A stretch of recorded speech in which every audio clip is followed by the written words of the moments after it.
Ankita Khanna and Kavita Arora, Supriyo and Abhay, Suzanne Dias and Aditi Anand. सवाल ये उठता है, कौन है ये लोग, कहाँ से आते हैं? ये लोग अपने भारत देश के 10% लोगों में से एक है। They are the people belonging to LGBTQ community.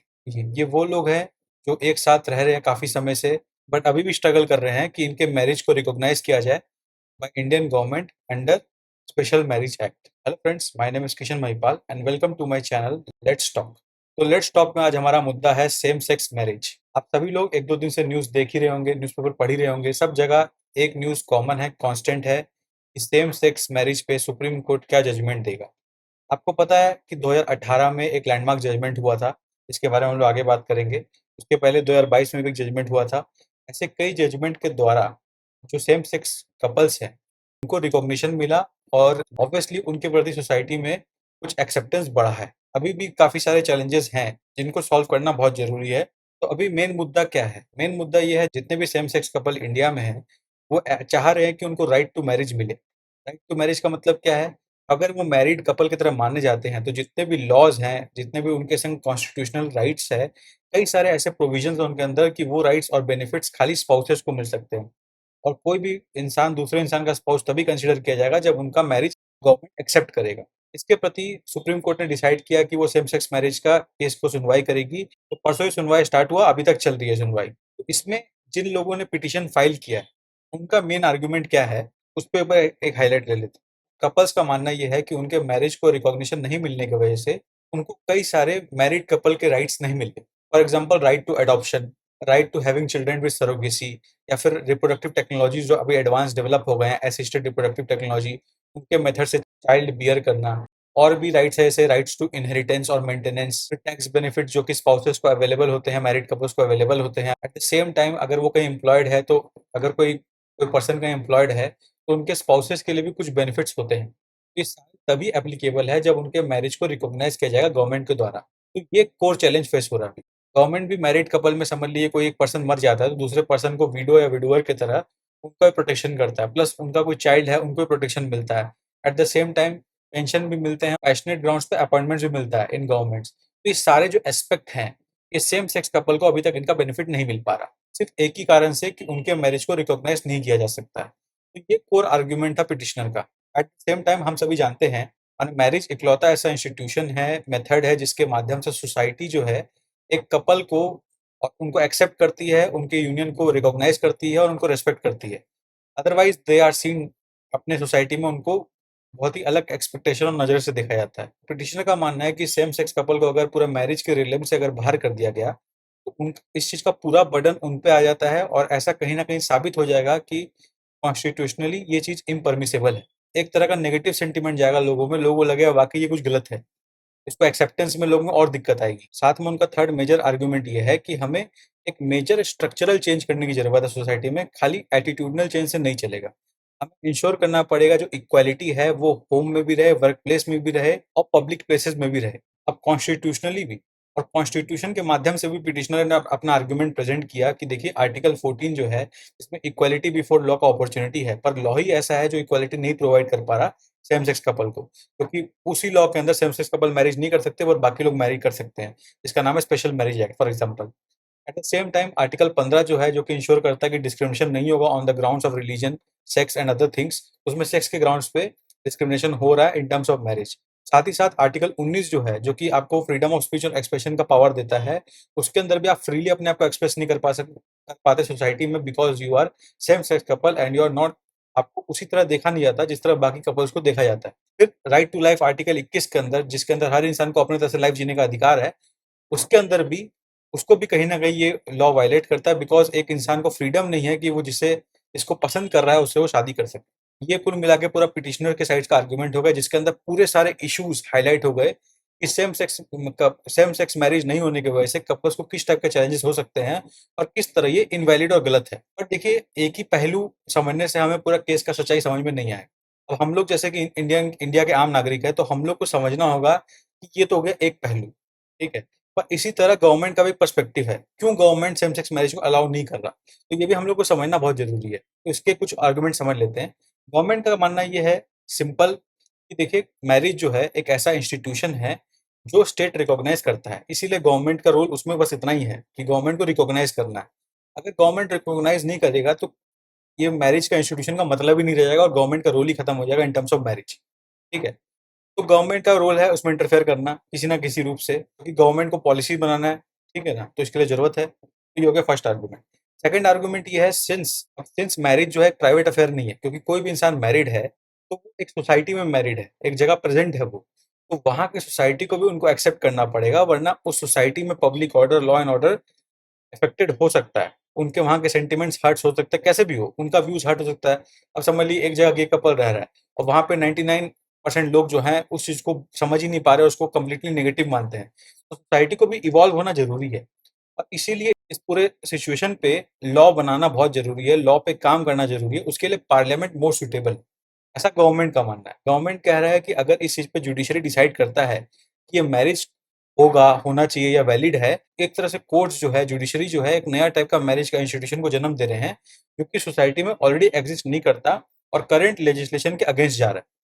तो ये आर्गुमेंट स्टेट का है, जो कि कहीं न कहीं आप सोचोगे तो गलत नहीं लगेगा, बिकॉज़ आप समझिए, हम लोग जनता को हम लोग सरक नेता लोग को वोट देते हैं, नेता लोग एमपी बनते हैं, पार्लियामेंट में जाते हैं।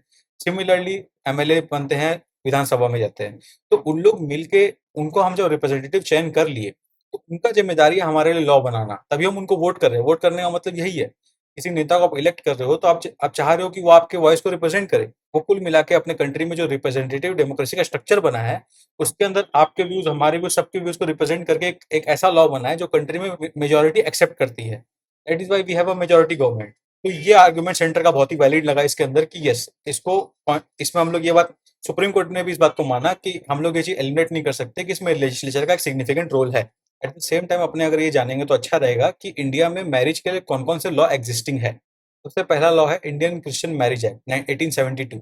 इसके अंदर जो है क्रिश्चियन कम्युनिटी का मैरिज और डिवोर्स को मैनेज किया जाता है। सिमिलरली अपने पास 1955 का हिंदू मैरिज एक्ट है, फिर 1936 का Parsi marriage and divorce act है, फिर सिख कम्युनिटी में मैरिज के लिए आनंद मैरिज एक्ट 1909 का, मुस्लिम कम्युनिटी के लिए 1937 में बना मुस्लिम पर्सनल लॉ शरीयत एप्लीकेशन एक्ट जो है, वो एक्ट के तहत मुस्लिम कम्युनिटी मैरिज करती है। अब आप as a citizen of India किसी भी लॉ के अंदर अपने चॉइस से आप मैरिज कर सकते हो। एक डिफरेंट मैरिज का एक्ट बेस का नाम है स्पेशल मैरिज एक्ट।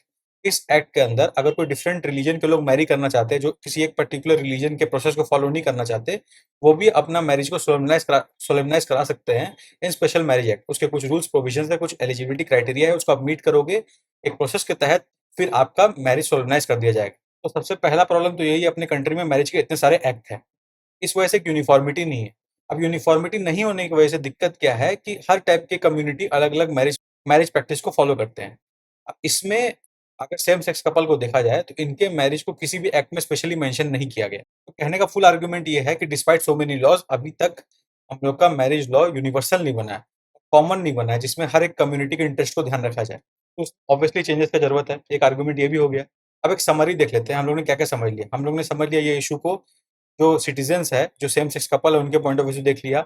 उनके पिटिशनर ने पूरा एक होलिस्टिक पर्सपेक्टिव दे दिया। फिर हमने गवर्नमेंट के पॉइंट ऑफ व्यू से देखा, गवर्नमेंट ऐसा सोचता है।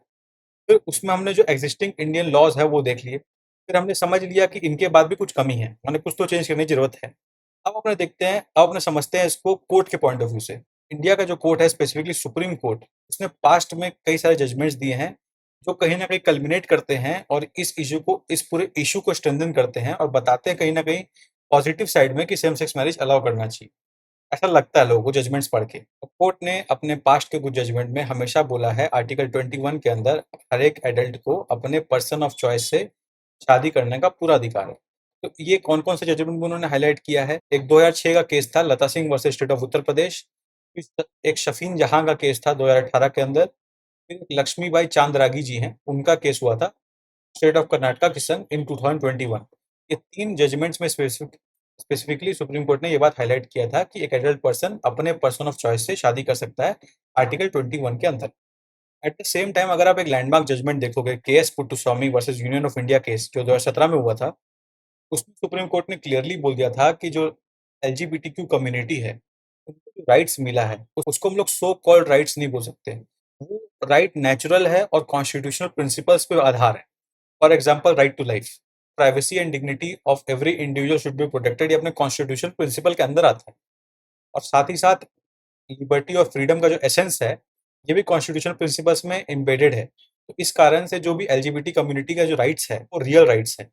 ये सुप्रीम कोर्ट ने केस पुट्टुस्वामी केस में हाईलाइट किया था। ये थर्ड एक सिग्निफिकेंट जजमेंट जो हुआ सुप्रीम कोर्ट में, वो था 2018 के अंदर, जिसने पूरे एलजीबीटी कम्युनिटी का कॉन्सेप्ट को एक मास लेवल तक ले गया और लोगों को इंश्योर किया कि अगर आप सेम सेक्स कपल हो, तो आप क्रिमिनल नहीं हो, आपको उसके लिए सजा नहीं मिलेगी, आप लोग कोहैबिटेशन और लिव इन रिलेशन में रह सकते हो विदाउट ब्रेकिंग द लॉ। क्योंकि पहले इंडियन पीनल कोड का जो सेक्शन 377 था, उसके अंदर homosexuality was criminalised. Navjot Singh Johar and others versus Union of India case 2018 के अंतर्गत इसको डीक्रिमिनलाइज कर दिया गया। तो ये अवेयरनेस आपको होना चाहिए कि कितना लैंडमार्क जजमेंट था। सेक्शन 377 के नाम से हम लोग जानते हैं इस केस को, आप सभी को जानते होंगे। तो उस केस ने पूरा रूट चेंज कर दिया, ट्रेजेक्टरी चेंज कर दिया। उसके बाद LGBT community has started coming forward and they started demanding मोर, जो कि बहुत ही नेचुरल और सही भी है एक तरह से उनके पॉइंट ऑफ व्यू से। तो अभी ये केस चल रहा है, इस पे और कोई अच्छा अपडेट आता है जो आप सभी के इन्फॉर्मेशन के लिए रिलेवेंट रहेगा, तो मैं ज़रूर इसी प्लेटफ़ॉर्म पे शेयर करूँगा। अगर ये जजमेंट सेम सेक्स कपल के फ़ेवर में आता है, तो India 33rd country in the world बनेगा, जिसमें सेम सेक्स मैरिज लीगलाइज़ कर दिया जाएगा। साथ ही जाते-जाते आपसे मैं क्वेश्चन पूछना चाहूँगा कि आप लोगों के अनुसार सेम सेक्स मैरिज को इंडिया में लीगलाइज़ करना चाहिए? येस या नो? ऐसा सिंपल आप कमेंट बॉक्स में कमेंट भी कर सकते हैं, या फिर मैं कम्युनिटी पेज में एक पोल डाल दूँगा, वहाँ भी आप लोग जाके उसको एक्सेस करके पोल पे भी अपना आंसर कर सकते हैं। आइडियली कमेंट करें तो बेस्ट रहेगा। और आपका कोई अपना व्यूज़ है, आपको लगता है कि आपका इस पे अपना कोई व्यूज़ है, ओपिनियंस है जो मैं मिस कर दिया, जो आपको लगता है कि इस पूरे डिस्कशन को एनहांस कर सकता है, तो please feel free to share either in the comment box, या आपको जहाँ भी इस प्लेटफ़ॉर्म पे जगह मिले, आप प्लीज़ फ्रीली उसको शेयर कीजिए, ताकि हम सबका नॉलेज इस इश्यू में बढ़े और एक हेल्दी डिस्कशन हम लोग इस इश्यू पे इंडिया में डेवलप कर सकें। तब तक के लिए बाय बाय।